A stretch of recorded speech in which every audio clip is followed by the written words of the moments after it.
comenzar con esta porción de la palabra de Dios, la Escritura.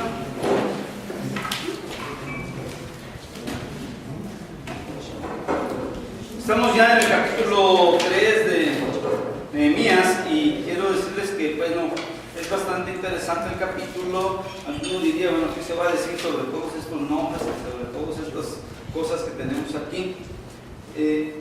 Llegaba el día en que están ellos aquí preparados para comenzar, para iniciar la obra de Dios. Y el solo hecho de haber podido, el solo hecho de haber logrado que el pueblo de Dios estuviera dispuesto a trabajar, se consideraría un gran triunfo. Todo el número de los que se presentan aquí se considera un gran algo que sucedió y entendemos que Dios estaba obrando allí. Esto era sencillamente algo que en cualquier otro ambiente que no sea cristiano podría atribuírsele al liderazgo y a la organización. Así que ahora podemos ver un poquito en esto, que cuando algo sobresaliente sucede en un ministerio o en una iglesia en particular, la pregunta es, ¿se debe esto a la habilidad de liderazgo y administración o a la gracia de Dios que en su misericordia soberana lo ha permitido? Esa es una buena pregunta.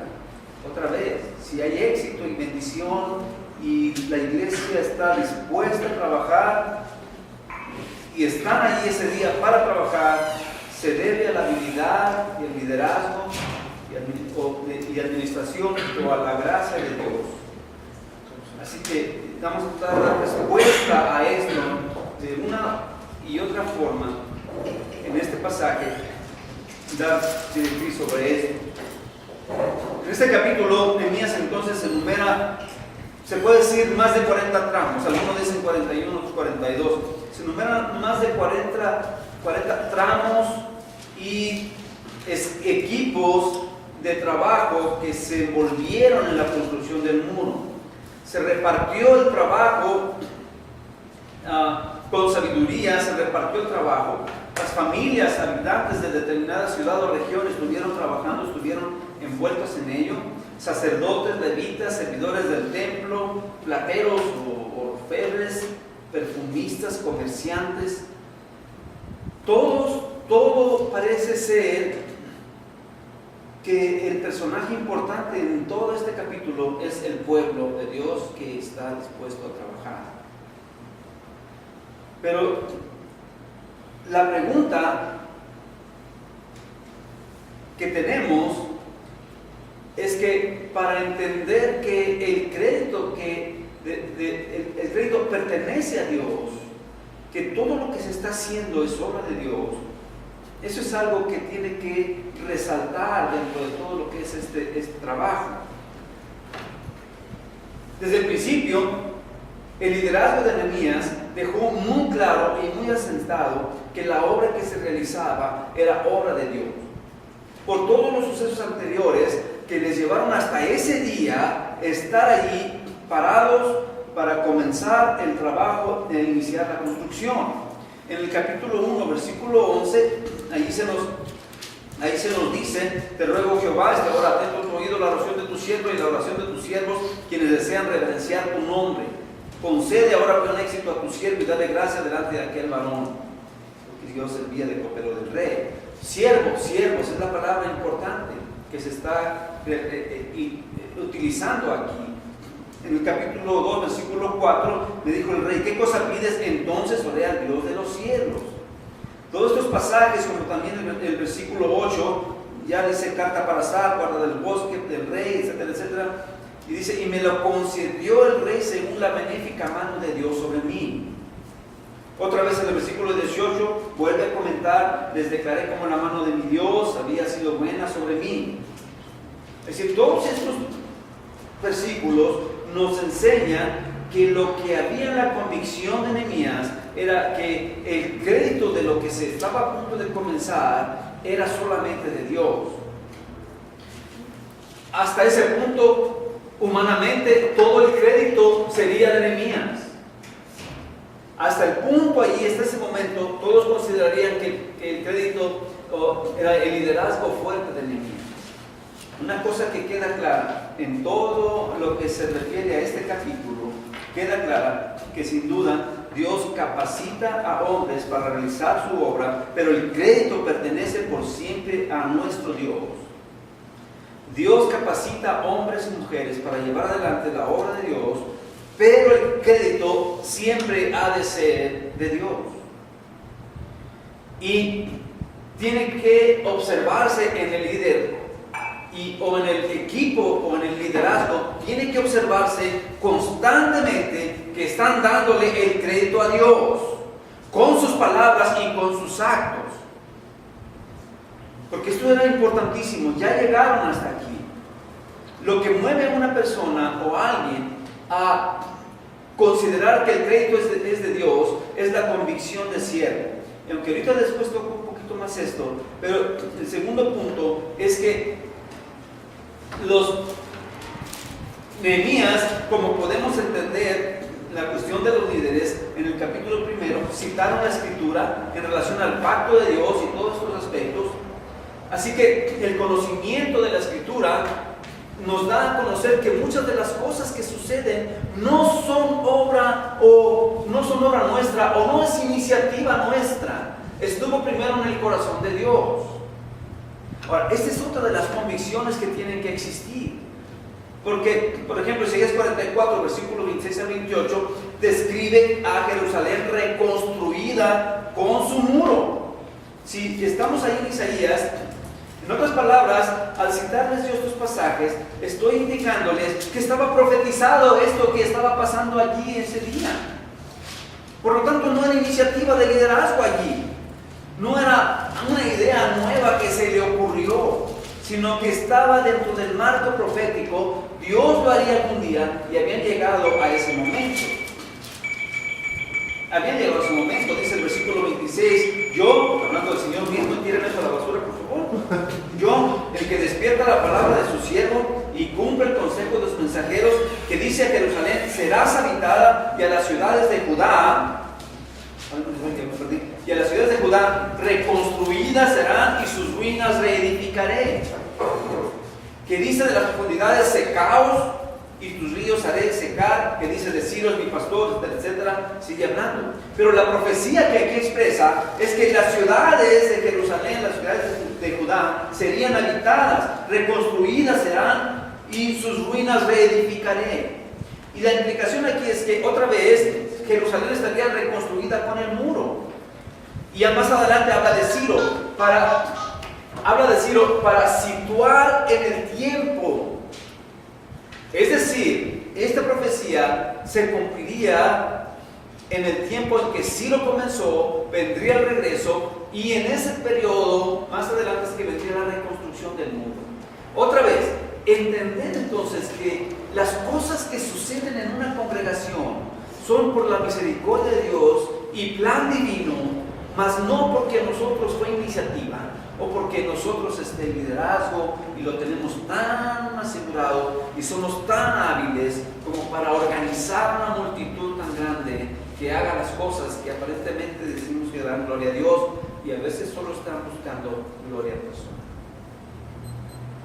El conocimiento de la palabra de Dios nos deja tener nuestros pies en el suelo y entender que el crédito es del Señor, como lo podían entender ellos, que estaba profetizado. En otras palabras, no es que Nehemías, como dice, se le ocurrió la idea de reedificar Jerusalén. No es algo original de él, sino Dios, quien estaba detrás de todo esto.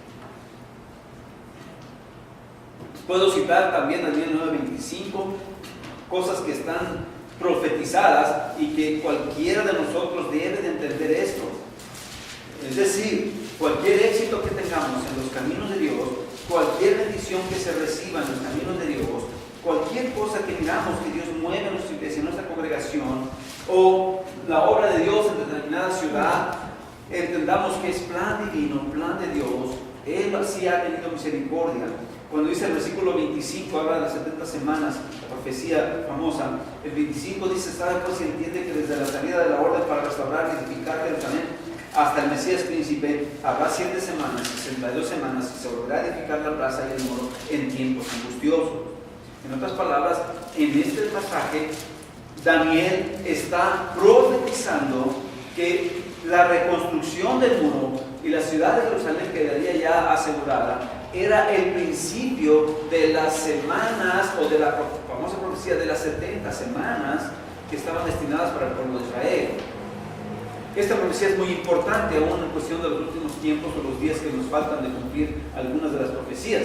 Pero otra vez, igual que en Isaías, otra vez presento el hecho de que no es una idea original de Nehemías, sino que estaba profetizado que así sucedería. Si entendemos esto, entenderemos que todo lo que hagamos por la obra de Dios no somos originales en eso. El Señor ha tenido a bien tener en su plan la existencia de nuestra vida, del seminario, de todo el equipo que esté aquí, a dónde va, y si hay mucha más bendición y mucho más éxito pudiera haber, y si así Dios lo permite, entonces es algo que Dios tiene en su plan. No es idea nuestra ni es original, solo ocupamos el lugar como siervos. Solo ocupamos un lugar allí como siervos. Un siervo sabe perfectamente quién es su Señor. Pues es siervo. Ellos se identifican entonces como siervos. No entro al capítulo 2 todavía, pero se identifican como siervos de Dios. Siervo conoce a su Señor. No puede ser siervo de dos. Entonces tenemos que tener cuidado si nuestro liderazgo se convierta en una especie de siervos de nosotros mismos. Nosotros siempre nos presentamos como siervos, pero normalmente buscamos nuestro propio gloria y crédito. No, eso no es lo que la Biblia enseña. El conocimiento de Dios es importante.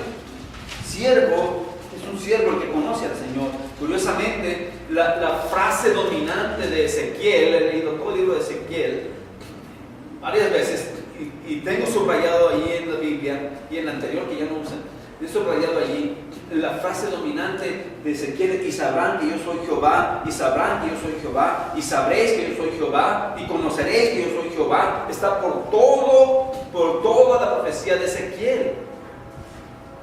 Precisamente Ezequiel, que comienza su ministerio por allá en 598 y no puede oficiar como sacerdote porque viene Nabucodonosor y se lo llevan también entre otros cautivos y van para allá. Es decir, no pudo oficiar su hermoso día de consagración como sumo sacerdote o como sacerdote, no pudo oficiar y cae en la situación y dice: allá escriba entonces que todo lo que estaba pasando Dios lo había profetizado y lo cumpliría. Y el problema era que precisamente habían olvidado su posición de siervos, porque Dios les tiene que decir: y sabrán que yo soy Jehová. Ese es el otro punto del crédito que se tiene que dar a Dios de lo que sucede y de lo que hace en la congregación o en la salvación de un alma. Es Dios, es Él. Y como siervos conocemos esto y tomamos nuestro lugar de siervos. Solo estuvimos allí, en ese lugar y en ese momento, porque Dios quiso que así lo hiciéramos, así ponernos en lugar. Pero debemos tener unidad y ser siervos únicamente.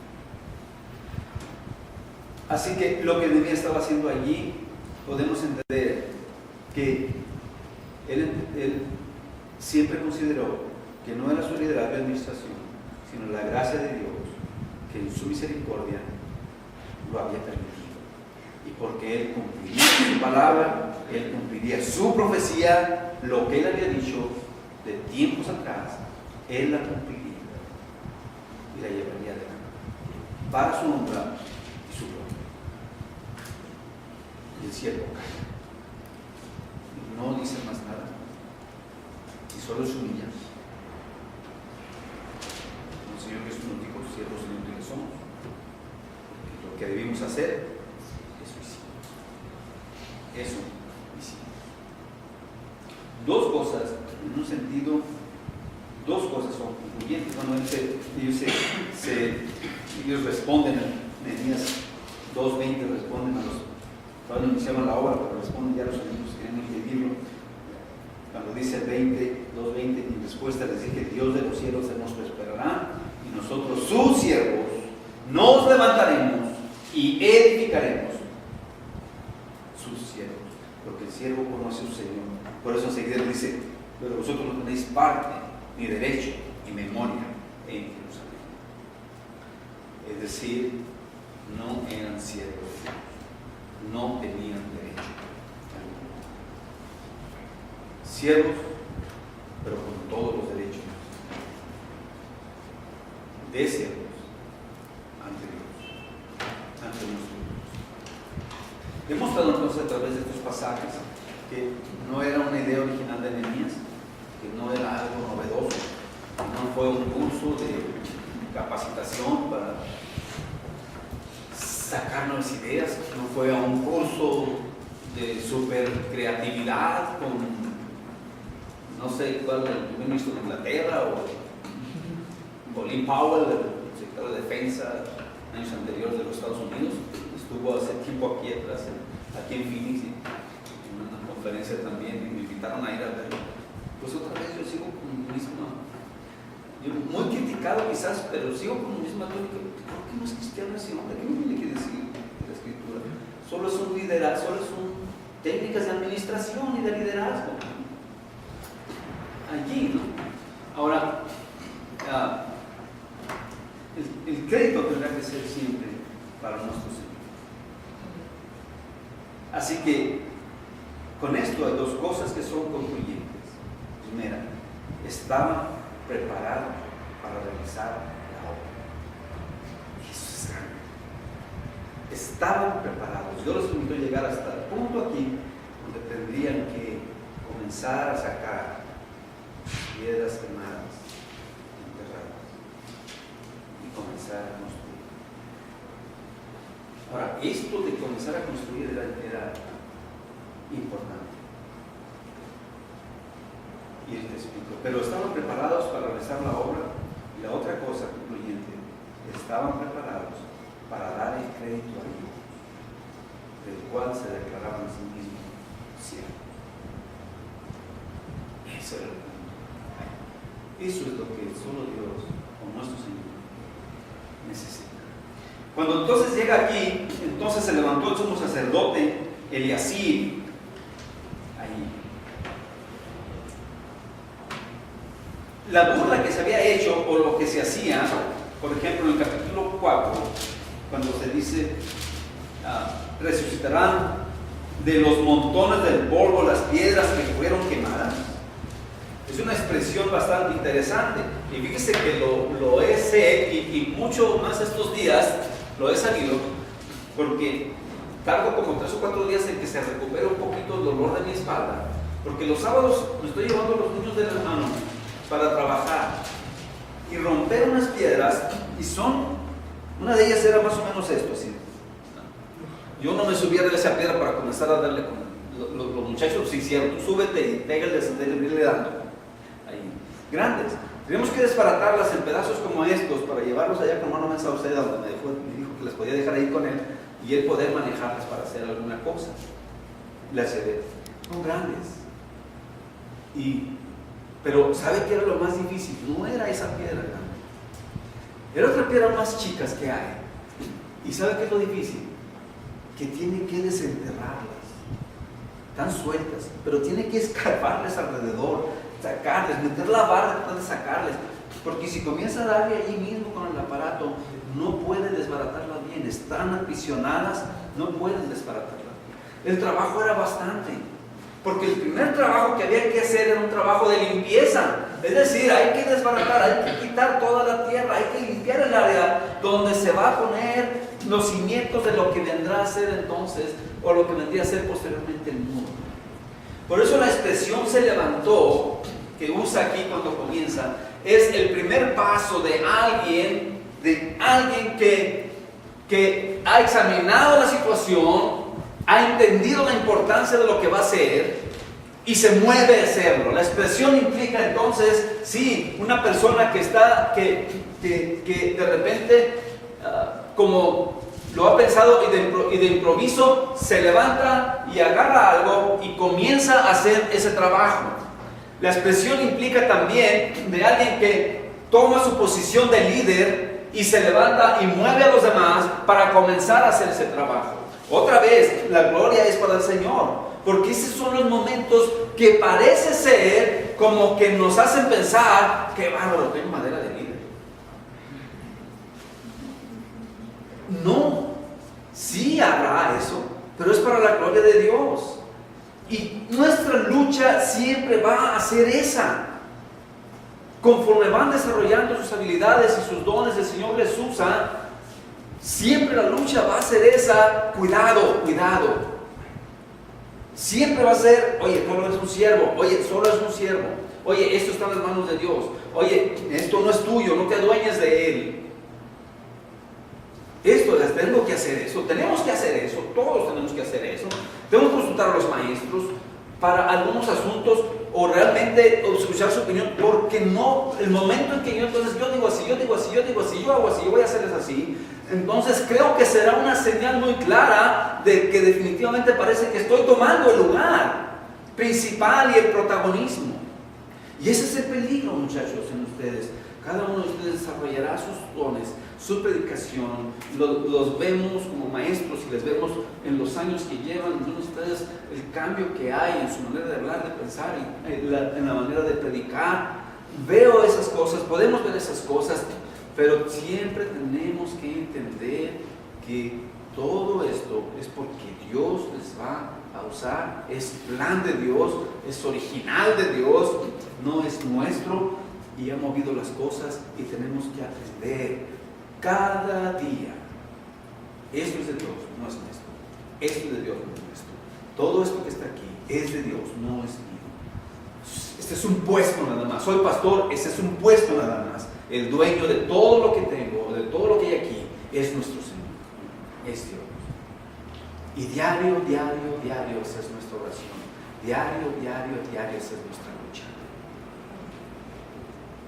De lo contrario, van a empezar a hacer un trasquiladero de ovejas por todos lados y no les van a importar sus almas, ni sus vidas espirituales. Es un punto importante. El que comienza aquí. Bueno, ya dijeron que no hay que robar el tiempo. Pero el segundo punto sería, ¿cómo?